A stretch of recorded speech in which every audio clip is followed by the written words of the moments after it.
Okay, so what I'm selling is the UAV, but we'll get back to that later. Talk to you about the history of the cryptex. The cryptex is actually an old type of form of message sending where they roll up the messages into this tube here. This is the cryptex, and they would send it over to somewhere else. So what we do here is that our cryptex will send the messages, except in more reliable and more modern form. So this is chapter 1, our project schedule. And here we have our project schedule. We will go on to the next one. Our project schedule, as you can see here, the license acquisitions and all these type of situations that we have to go through, like the agreements and everything, it would take about 2 months. That's according to our projections, but it could take longer or it could take shorter than we expected. We're not really sure, but this is the projection that we've gotten. And after that, we go for our renovations, our loan application, and also for our equipment purchase, which would be about a month, 2 months, a month and a half. And then after that, we would go for recruitment and training and commencement in perhaps a bit after the start of the 6th month. Next, this is right. Okay, we will be based in Nilai because, as we know, that Nilai, according to this map here, we're here.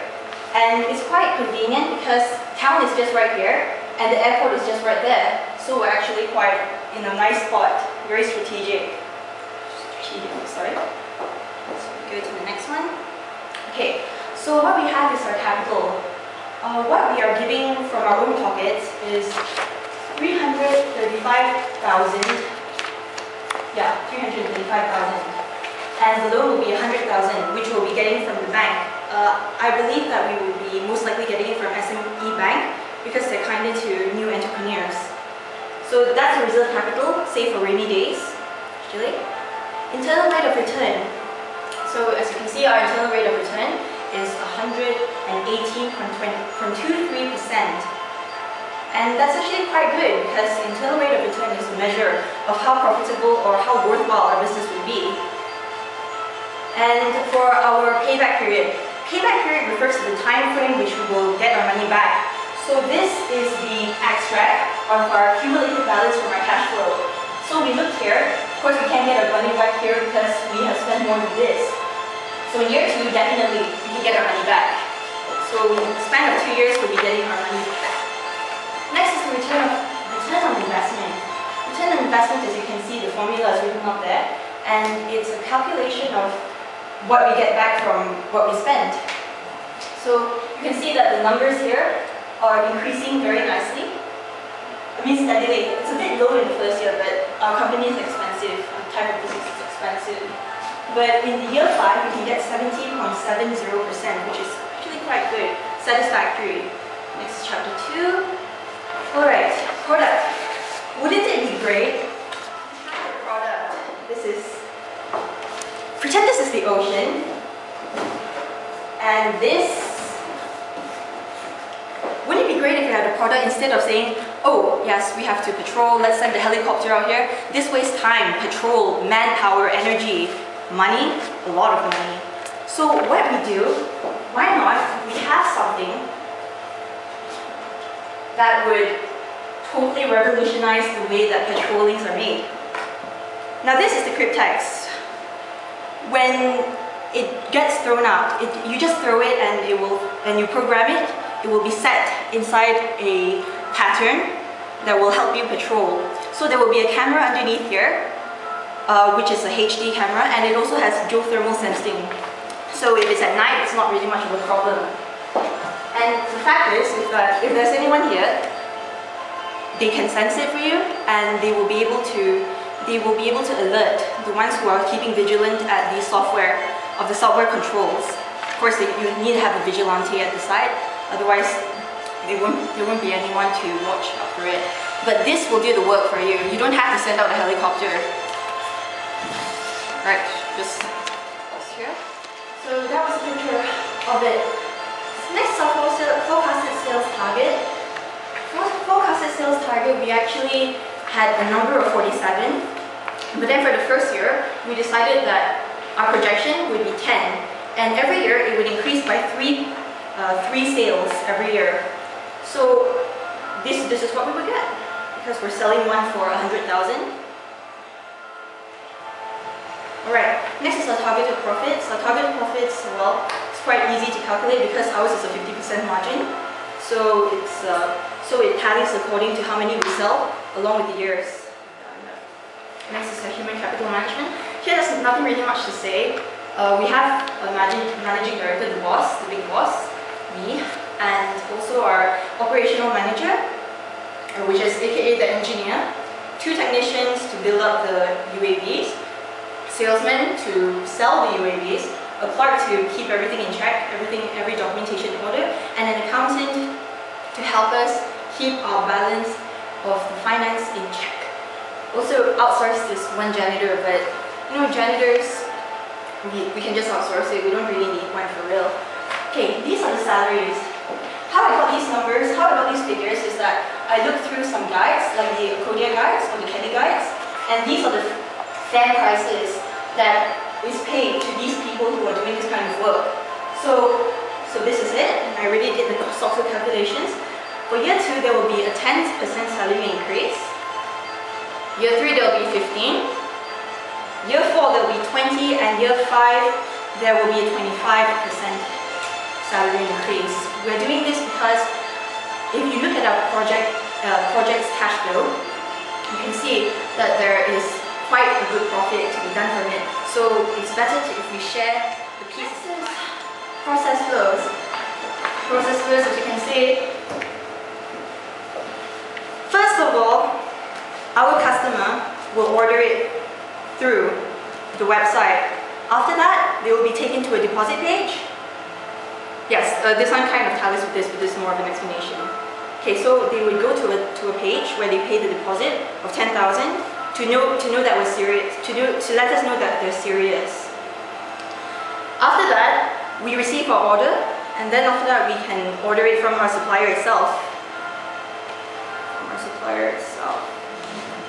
Alright.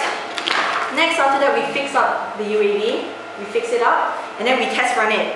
Run a test run, make sure that it's working perfectly. And when the customers come to collect theirs, we'll do another test run with them to make sure that they're satisfied. Once they're fully satisfied, they can actually pay the full amount by the way that they paid the deposit in the first place. We can set up a computer for them, or they can pay by check or by hard cash. In return, when they buy it, they have to give feedback to be applicable for a year's free maintenance. Whether they like it or whether they don't, we want to know their feedback. Right? Yes, operation system, we are going for the EDI. It's quite common nowadays, and it's actually quite fast, convenient, and doesn't require a large amount of documentation, papers, and all those kind of things. So a company will set it up for us. Quality control. Now, once we order our items from our suppliers, they will be sending in this product review form for our technicians to look over and fill up in case there's any comments or anything that they want to see. Okay, and also there will be a quality manual. The quality manual is what that company, our supplier, will give us because they are the ones who are the sort of the pioneers of our UAV. So we learn from them, which is the best. So they will give us. Next, we have our output. Yes, and which will be done by our customers. Once they buy it and they test it out, they will have to come back to our website and rate it. How well did it do based on endurance, speed, and overall performance? Next, this is the yearly cash flow. Previously, just now was a monthly cash flow, but now this is a yearly cash flow for 5 years. And as you can see, we have quite a good rise of our cash from our balance. And for our balance sheet. Now, our balance sheet is definitely balanced. That means our liabilities and our assets, they tally with each other. So we have no discrepancies of any sort. So as you can see, this is a really good sheet actually. And so,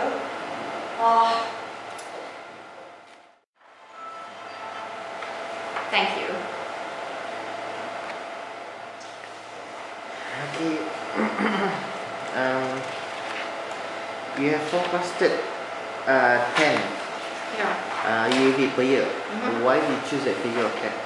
Okay, because originally we had a projection of 47 targeted targets, military bases, 47 of them. 47, But after 47 referred to? the military bases. From Malaysia? Yeah, in Malaysia itself. So we wouldn't want to risk it all by having too much. So our projections found out, and our research have found out that about 10 of them, about 21% from the 100 would buy it, most likely. The purpose of your demo kit?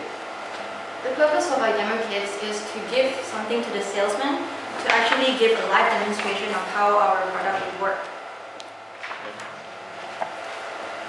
Are you going to manufacture this, your UAV, or are you going to... Well, actually, we're ordering from a supplier, which is based in the US. They're already doing this kind of thing. So what we do is that we order from them, and then we just fix up the parts. How long does it take for you to assemble one UAV? Generally, it would take about a week. About a week? Yeah, if they work fast enough, because we predict that whenever the customers order from us, it would just be like 1 or 2, so it wouldn't be that much, so they could handle it. Okay, who are your customers? Our customers, mainly we're targeting the military for the first 5 years, hopefully, because we know that the military would have more uses for it now, especially with if there's any wars or anything, they could send it out. So it's more crucial that we send it to them first.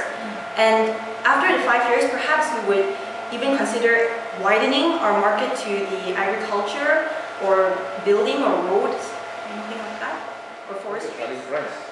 The selling price, okay. What we buy it for is 50,000, but we're selling it on the margin of 50%, so we're selling for 100,000. So how many pieces do you expect to sell?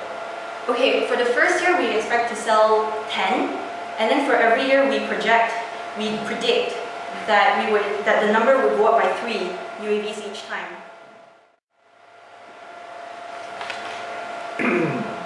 Okay, what's the benefit for the military you're able to buy your UAV?